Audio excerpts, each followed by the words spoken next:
اللہ اکبر یعنی نعرہ تکبیر بلند کیا۔ اس سے ثابت ہوا کہ دوران جنگ بندہ نعرہ تکبیر بلند کر سکتا ہے۔ بابی ہی ان رسول اللہ صلی اللہ علیہ وسلم، اسی سند کے ساتھ جناب انس بن مالک فرماتے ہیں بے شک رسول اللہ صلی اللہ علیہ وسلم ہینا خرج الی خیبر، جب خیبر کی طرف نکلے، اتاہ لیلن، تو رات کے وقت وہاں پہنچے، خیبر کے میدان میں رات کے وقت پہنچے۔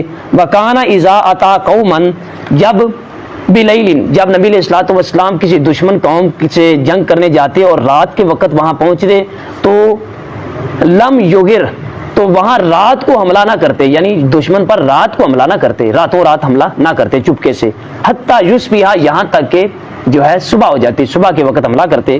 فاصبح، جب خیبر پہنچے نبی علیہ الصلوۃ والسلام تو صبح ہوئی۔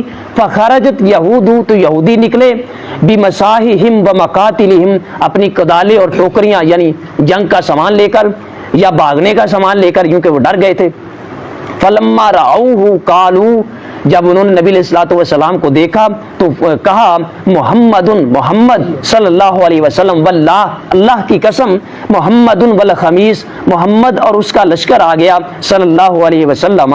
فقال رسول اللہ صلی اللہ علیہ وسلم، جب نبی علیہ الصلوۃ والسلام نے ان کا بھاگنا دیکھا تو فرمایا اللہ اکبر یعنی نعرہ تکبیر بلند کیا۔ اس سے ثابت ہوا کہ دوران جنگ بندہ نعرہ تکبیر بلند کر سکتا ہے۔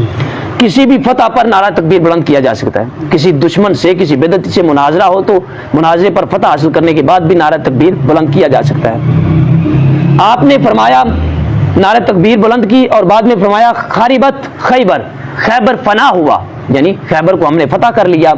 انا، بے شک ہم ایسے لوگ ہیں، اذا نزلنا بساحت قوم، جب دشمن قوم کے سامنے میدان میں پہنچتے ہیں، فسا صباحو، تو ان کی صبح خراب ہو جایا کرتی ہیں، یعنی وہ شکست پا جاتے ہیں۔